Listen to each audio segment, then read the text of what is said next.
You guys need to stop being stupid. It seems like we are being played by our government. We are being pitted against each other. Do you remember Charles Manson? And he tried to start a race war in the United States. And you want to know how he tried to start a race war in the United States? By sending a group of white people to kill other famous white people and blame it on the black people. Okay. Tate LaBianca murders, look it up. Charles Manson sent some of his white followers to frame black people in California by killing white people, by leaving evidence implicating black people to start a race war. This is what our government is doing. Now, I grew up in a diverse city. There were blacks, Mexicans, Asians, whites, all of us lived in this wonderful city. We could step outside, we could hang out with each other.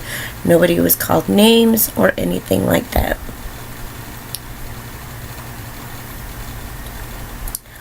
The minorities were allowed to go to whatever school they wanted to go to.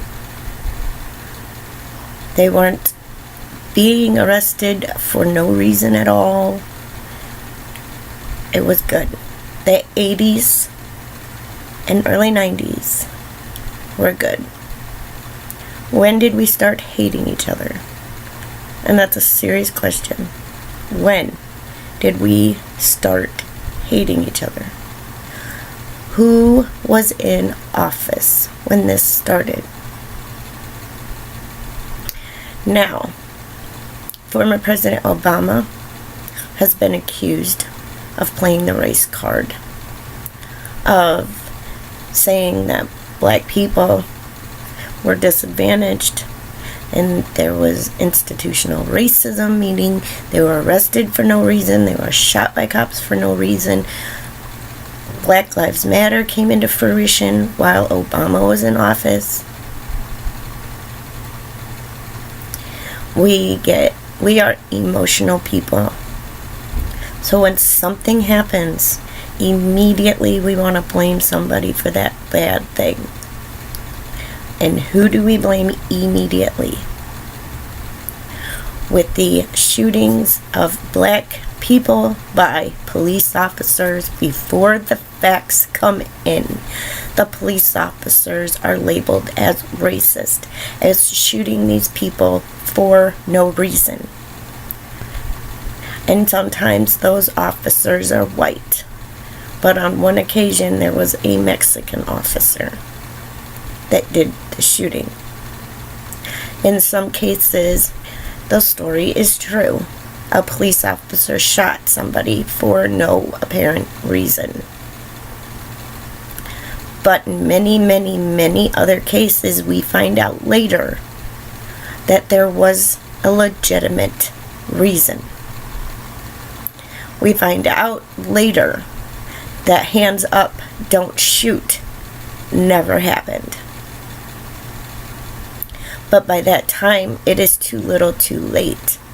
And as emotional beings, we don't believe the truth when it comes out because the lie has been shoved down our throats.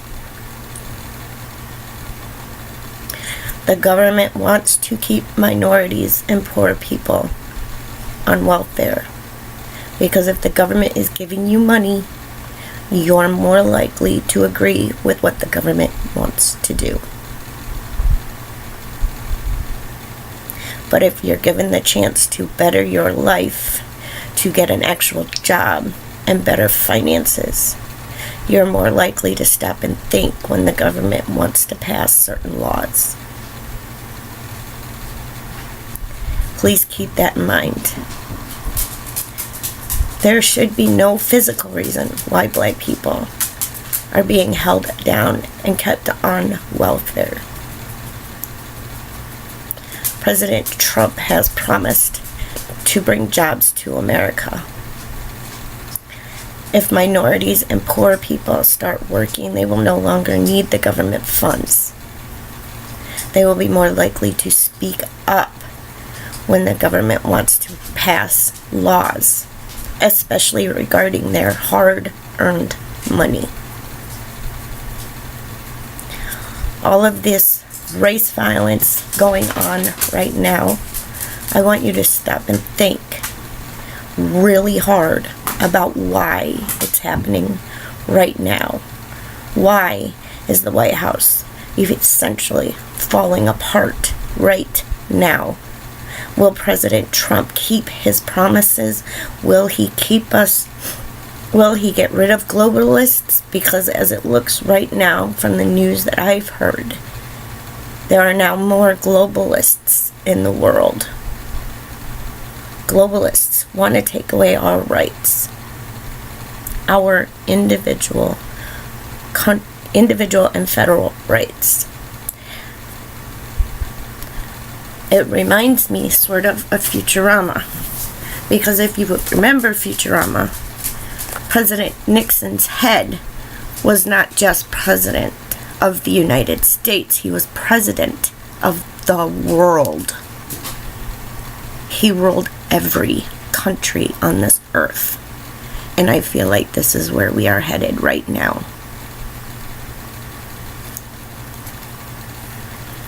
We need to stop. Just stop. There is no reason for this violence. There is no widespread racism. And it is not whites against blacks.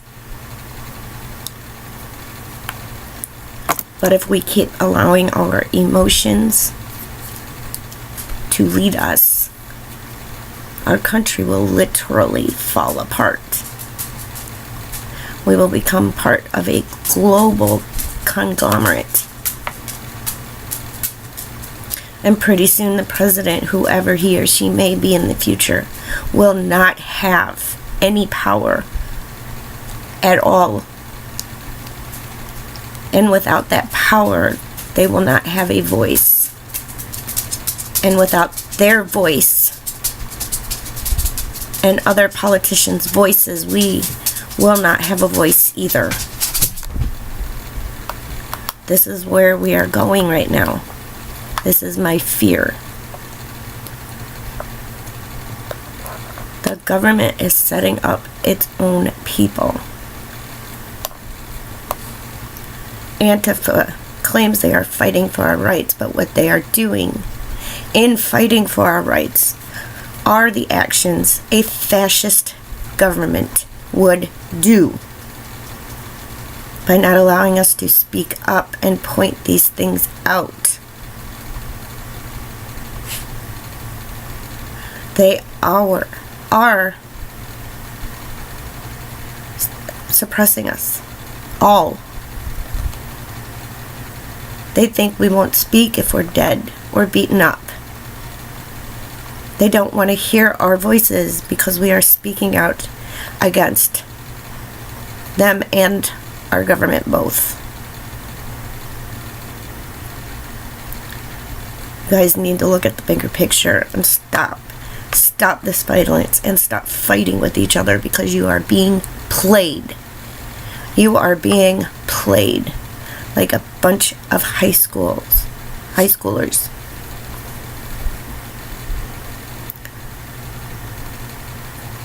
Most white people are not racist.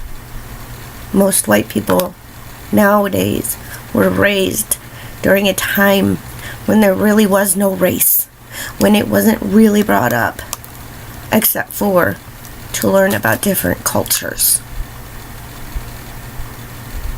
We were raised during a time when you could hang out with anybody that you wanted to. And it didn't matter what they looked like or their abilities. None of that mattered when I was growing up.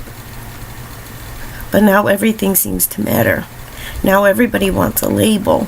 Now everybody says they're oppressed for some reason or another. And the sad truth of it is, we will be. We will all be oppressed if we don't get our shit together. If we don't come together and see what these riots are. What they really are. They're a game.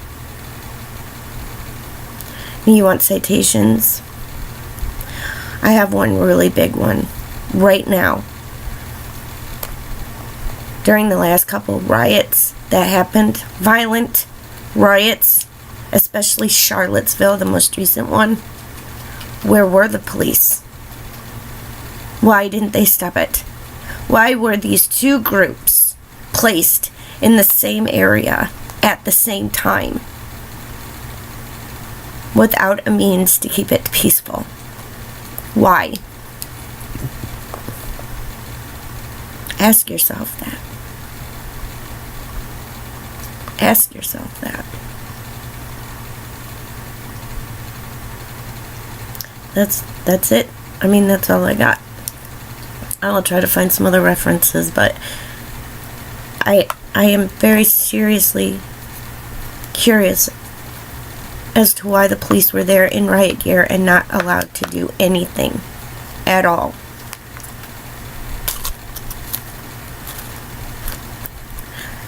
Half the stories you hear on the news about racial graffiti, you find out later, wasn't even caused by a racist, but by somebody of that race. For some reason or another. When the truth comes out, they have a reason for it. A spurned lover. A jealous friend. But why? Why would one Muslim spray paint graffiti on the house of another Muslim and make it look like a white person did it?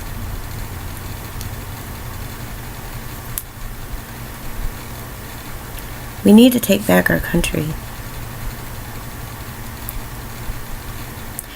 We need to understand and realize that of all the things Donald Trump is, he isn't a racist.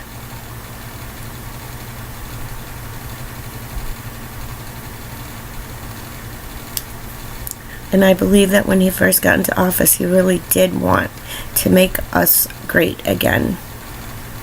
But what is going on right now in the White House, even I have my concerns now.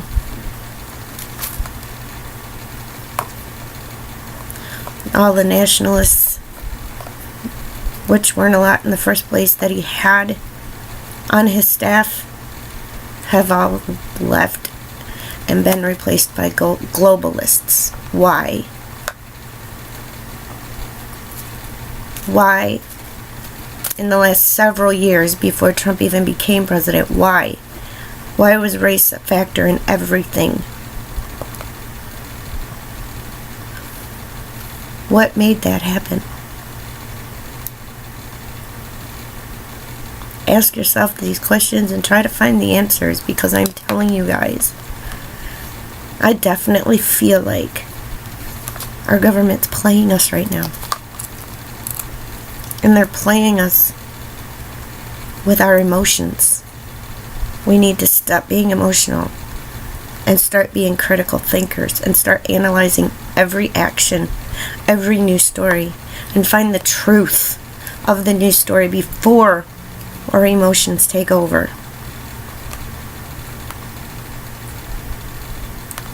Because once something emotionally hits us, nothing can change our minds. And that's exactly what's happening right now. Our emotions are being played. A police officer in Charlottesville was told that that whole thing was set up. Or he told the news that that whole thing was set up. Sorry, I'm upset right now. I'm trying to be calm, but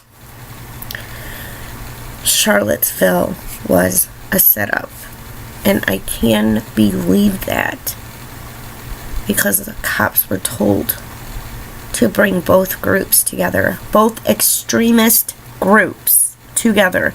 Extremists who run their ideologies based on emotions and not facts, brought them both together and did nothing to stop it.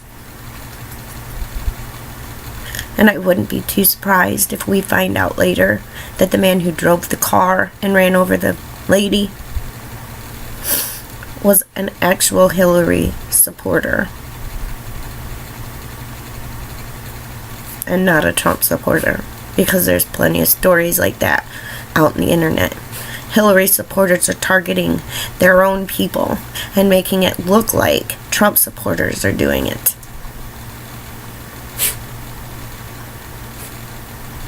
You guys need to stop and think before you react. We need to get our country back.